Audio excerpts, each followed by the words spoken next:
Hello and welcome back to the No Reservations podcast. My name is Kasey Anton and this is episode 52, How to Create a Profitable Menu. And if you've listened to any of my earlier podcasts, I have definitely touched on this subject more than once, as I should, because it is extraordinarily impactful for any restaurant to have a profitable menu. After all, that is what you sell. It needs to be profitable to make the business work. But now we're going to dive into 5 points to make sure that your restaurant has a very profitable menu so that it can survive, let alone thrive. And some of this might seem pretty obvious, but it's definitely not. As a matter of fact, you're going to hear me talk about this example a lot throughout today's episode, I think, because I just got off a call yesterday with a restaurant in the Northeast area that just opened last summer. So about 8-9 months has been open. So still kind of a baby. Really busy. I think they spent, looks like some good money on the design and the layout and the concept, as everybody does, or most people do when they're opening up, especially more of the kind of the higher end restaurants. And they were busy. But come to find out, after just meeting and diving into some financials and meeting with the owner yesterday, they were not profitable at all. Their menu was not designed to be profitable. And it is one of the reasons why they are struggling quite a bit at the moment. Sales are great. Doesn't matter. You could do $1 million a day in sales. If you're not running a profitable menu, it doesn't matter. That money is out the door. So, and you're into debt. So it's so key and important to not only just think you have a profitable menu, but prove it. And here's how we're going to do it.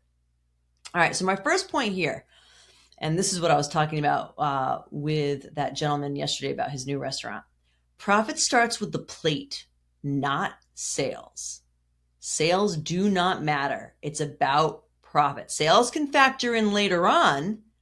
You know, there's a break-even point where you need to do a certain amount of sales or the business won't work, but that's not the priority. The priority is to make sure when people do show up to your restaurant that you can actually make money off them so that you can pay your bills, pay yourself, pay taxes, have profit. And profit, as I've said a gazillion times, is a requirement for a business just to survive, let alone thrive. So here we go. Profit starts with a plate. High sales does not equal high profit.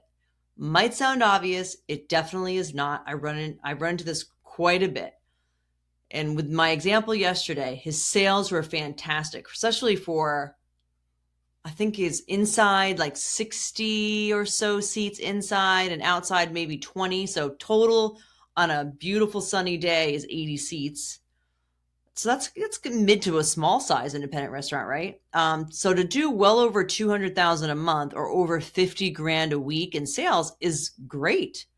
But when you're not making any profit off that is not great. So high sales does not equal high profit. As a matter of fact, there was no profit.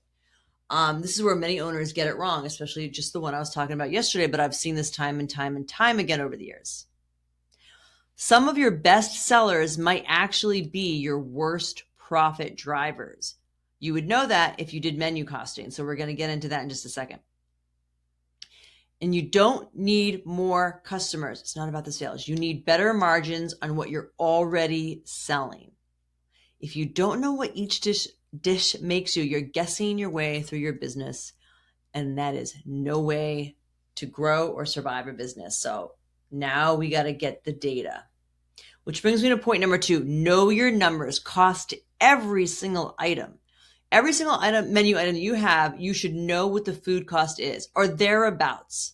Whether you don't have to know to the 0.212 decimal, but you should know, oh, that's 20%, that's 30%. Oops, that one's a 40%. You should know that. Your target range, well, the range is kind of big because it really comes down to your concept and your menu mix. So the range could be anywhere from 5 or 10% cost to 40 to 45% cost, right? It's a huge range.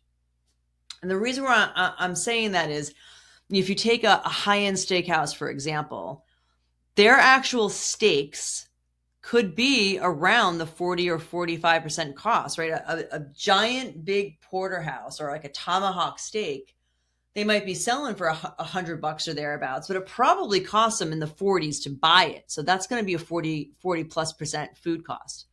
However, steakhouses are a la carte.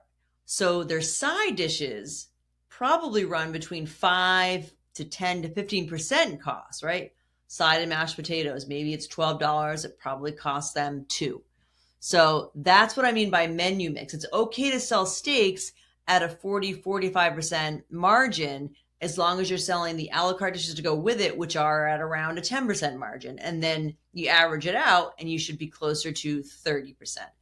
All day long, people talk about 30% combined food and beverage costs. That is, it is a target. It is a way to go.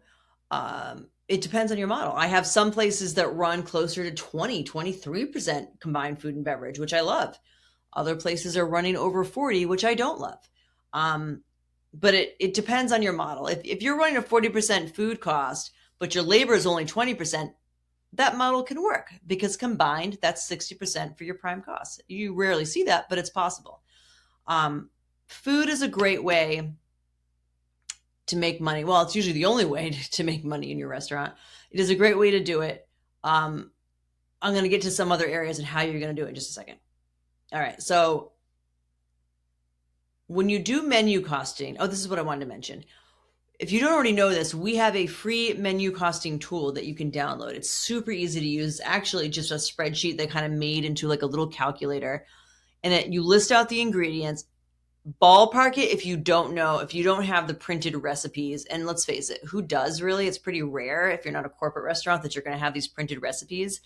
But ballpark it so you have something to work with. And you fill out the calculator and it'll tell you right there exactly what your food cost is.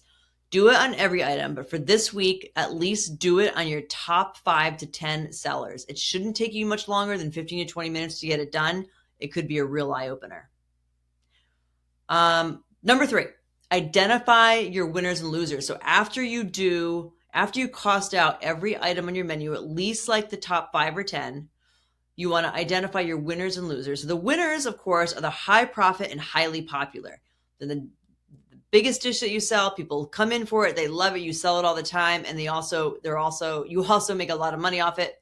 Winner, winner, winner, all day long, keep selling. Workhorses are really popular items, but low profit. These are the ones that we want to adjust the price on to get a better profit margin, and or we want to change the portion size. And the way I recommend that you do that is to change the plate or change the way you plate those items so that if somebody is used to getting it at your restaurant and then all of a sudden you cut the portion size down, it's not blatantly obvious. Maybe you just use a smaller plate or you're plating it a little bit differently with more sides or something like that. Hidden gems are high profit but low sales. If you have those, promote them. Have your pre-service meeting with your staff.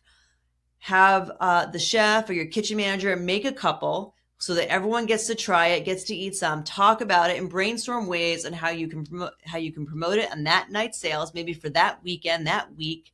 Maybe run a contest on them because, again, these are the hidden gems. They're high profit, low sales, but now we want to push to sell a lot of them so that you can make some money. And then the loser items, of course, would be very low profit items, and they don't sell much anyway. Therefore, they're probably just getting thrown out, wasted on your menu. Your menu should be working for you, not against you. Get rid of the losers and focus on the winners and the workhorses and the hidden gems.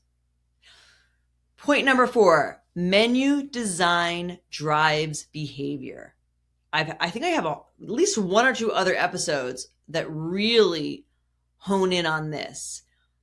But the way your menu design absolutely affects buying behavior, without a doubt. That is not an opinion, that is a fact. So where items are placed equals what people actually order.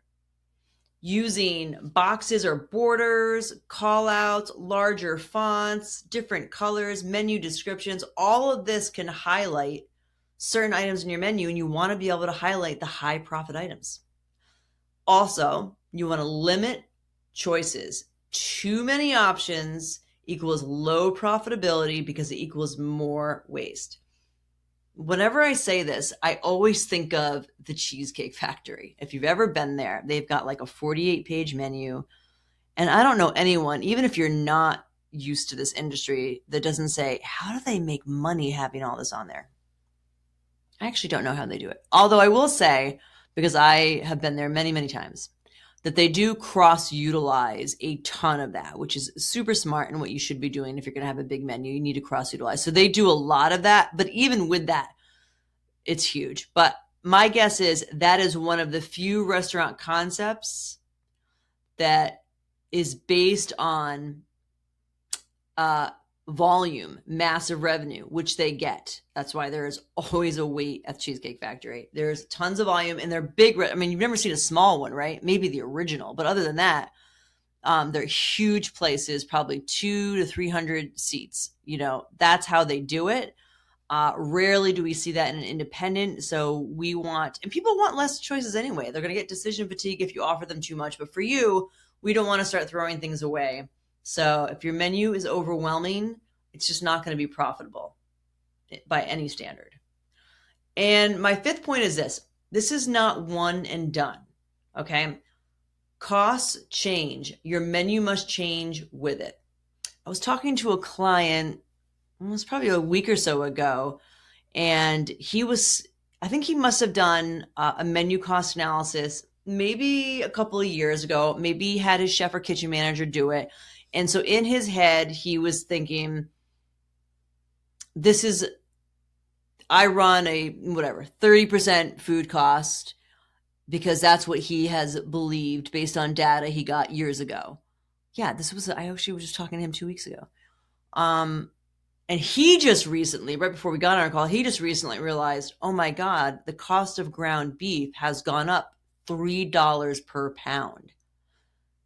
And when he looked back at his invoices, it had gone up by that much over the last like 3 or 4 months. And prior to those months, it had gone up like $2 a pound. But it had been going up for the last 2 years, but he didn't even look or even notice it until right around the time of our call.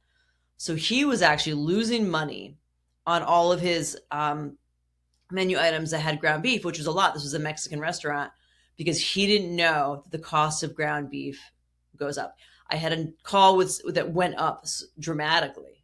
Even if it goes up at all, you should know, but went up dramatically. I had another call with another client that said the price of chicken for him had doubled in the last, I think, 18 months. So you have to change your price. And I'm telling you right now, and ever since COVID as well, consumers are used to that. Doesn't mean they like it. That's okay. They don't have to like it, but they're used to things going up. Things just cost more. Tariffs and all that stuff you can blame, but it's all true. So when your costs change, your menu must change with it. That's black and white. There's no gray area there. Also want to review quarterly, at minimum quarterly. I prefer you review monthly. Do your menu costing monthly. If you don't do the whole menu, at least do your top 10 selling items. Vendors, portion sizes, pricing, all of those things can evolve and all help keep your profitability in line. So profitable menus are managed, constantly managed. They're not set it and forget it. When you do that, you end up like the last 2 clients that I just told you about that were like, oh my God, I didn't know. I wish my chicken guy would have said something. Possibly they should have, but they're not always going to do that. They may have thought they did. They may have just forgotten. Who knows?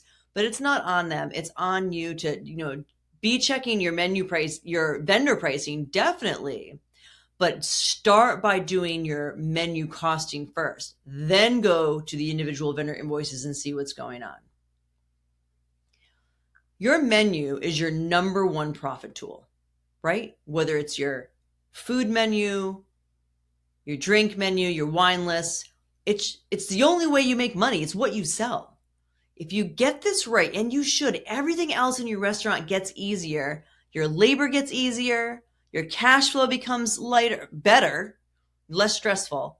Everything just gets better. So I can't emphasize enough the importance of having a profitable menu. And it's not that hard to do, and it is an absolute requirement of your business. So that's it for today.